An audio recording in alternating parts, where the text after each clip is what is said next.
Imagine logging into your corporate dashboard on a Tuesday morning, right? You're ready to start the day only to find your global capital accounts are systemically frozen. You can see the balance sitting right there, but you can't move a single cent. It's just a complete operational standstill. Well, welcome to our emergency briefing on surviving the 2026 cross-border banking crisis. Because look, the sudden capital lockups that global enterprises are experiencing right now, they are not just a matter of bad luck. They're actually the result of a massive, structural shift in global anti-money laundering and geopolitical sanction frameworks.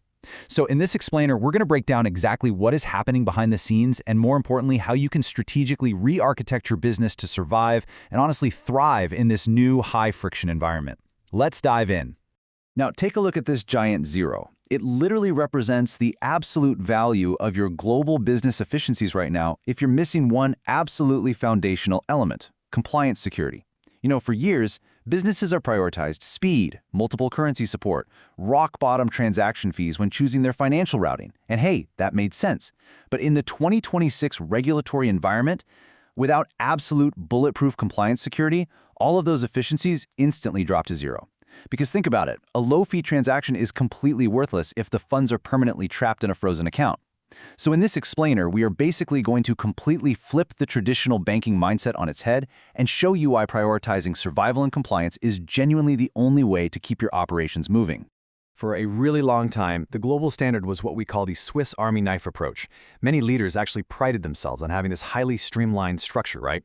Basically using a single, highly versatile offshore account to handle absolutely everything. We're talking customer payments, vendor settlements, payroll, tax filings, the whole shebang running through one central node. It was super convenient, and it definitely felt efficient. But man, practically overnight, that versatile Swiss Army knife has rapidly transformed into a deposit-only deadlock. The immense danger of relying on a single offshore account is that it acts as this massive, single point of failure. When global banks suddenly flip their compliance settings to maximum security, that one versatile account gets flagged. And instantly, your entire business empire is stranded with trapped capital, and your routine daily operations just turn into this frantic emergency firefighting scenario. So you might be wondering, how did this all happen so suddenly? Well, the catalyst really lies in a rapid succession of recent regulatory shifts. Back in Q1 of 2026, the State Administration of Foreign Exchange, or SAFE, began requiring these capital transfer look-through audits. Essentially, this means regulators don't just look at the account itself anymore, they literally look through it to the actual underlying trade or investment. Then, hit fast forward to February 16, 2026, and the new administrative measures for special preventive measures against money laundering officially took effect. This was a real game changer because it shifted bank scrutiny from, random spot checks to mandatory, super rigorous audits. So, the absolute crucial point to take away here is this. For multinational banks, risk mitigation is no longer optional. It is a strict statutory obligation. To survive regulatory red lines, banks absolutely have to prioritize self-preservation. When in doubt, they are legally bound to adopt a policy of total disruption. Indiscriminate screening. They'll freeze everything rather than risk even a single compliance violation. Because of this incredibly intense new regulatory environment, volatility is just the new normal. And this volatility aggressively exposes three specific types of corporate profiles. First up, we have the single basket enterprise. These are the companies we literally just talked about, relying entirely on one account for survival, and now they're finding their capital trapped in that agonizing deposit-only deadlock. Ouch. Second, there's the compliance-blind enterprise. These leaders are just kind of unaware of the shifting banking boundaries. In today's world, a single transaction record touching a sanctioned region, even purely accidentally through some intermediary, that can lead to permanent account closure and industry blacklisting. It's brutal. And finally, the planless enterprise. These are the businesses that only start looking for new channels after the fire has already started. And the result? Just purely reactive, panic decisions that end up being neither compliant nor cost-effective.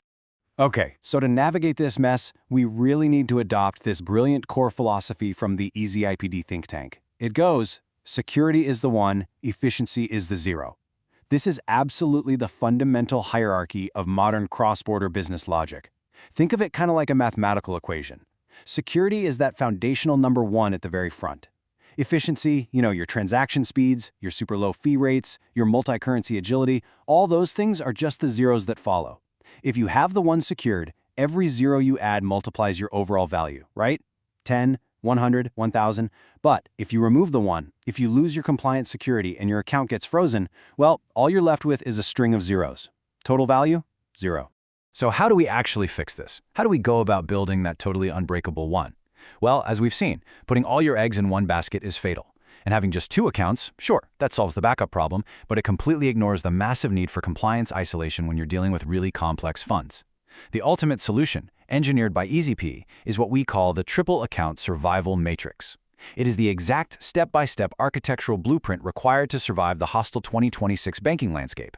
Essentially, we need three distinct, completely independent banking channels, operating under totally different jurisdictions and compliance logics. Let's break down exactly what each of these three nodes actually does. All right, our first node is Account I, the primary settlement hub.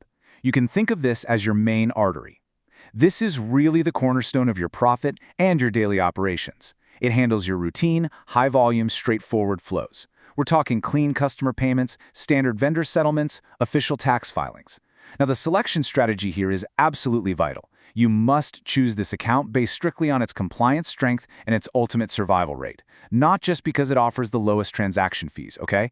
It has to maintain a pristine, highly transparent profile in the eyes of the regulators. But here is the golden rule. You must never allow every single global transaction to touch this main artery, because if it gets blocked, your entire system goes down. And that is exactly why we desperately need Account II, the high-friction transit node. We affectionately call this one the sapper, operating way out there in the buffer zone. Because modern banking uses those intrusive look-through compliance audits we discussed earlier, your main account can actually be frozen simply because a counterparty somewhere way down the line touched a sanction list. Account II acts as your dedicated firewall. It intentionally accepts your more sensitive, complex, or just, high-friction capital flows. It basically absorbs all the regulatory heat. The funds go through rigorous preliminary compliance filtering and currency conversion right here.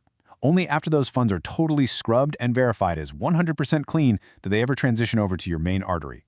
Finally, we have Account III, the strategic lifeboat, or what I like to call the earthquake shelter.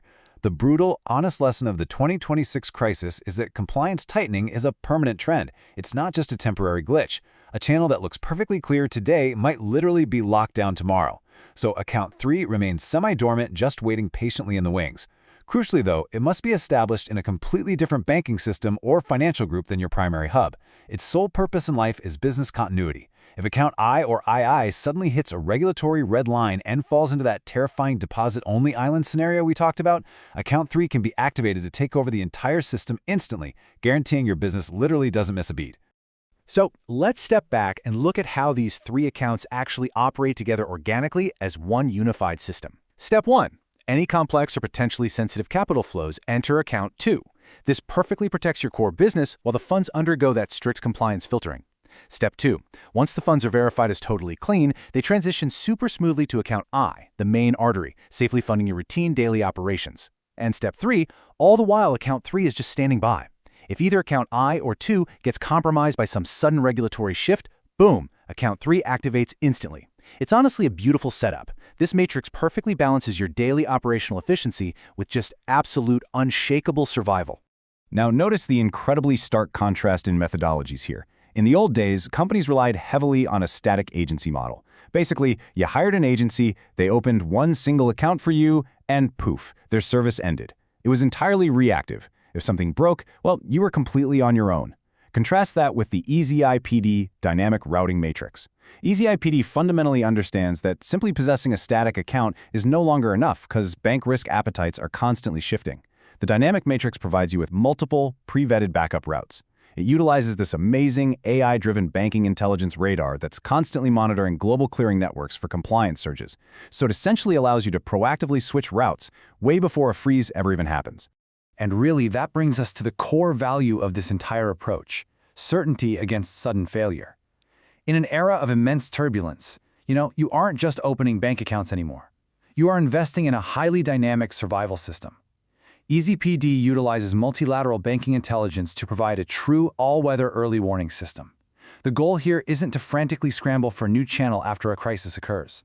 The goal is to get a warning, like, hey, internal clearing network audits are surging, and to activate your Plan B routing before the formal freeze ever takes place. So while the rest of the industry is in a total panic, your commercial flagship is already sailing calmly into safe, pre-vetted waters. So as we wrap up, I want to leave you with this absolutely critical question. Is your capital architecture truly built for the 2026 cross-border reality?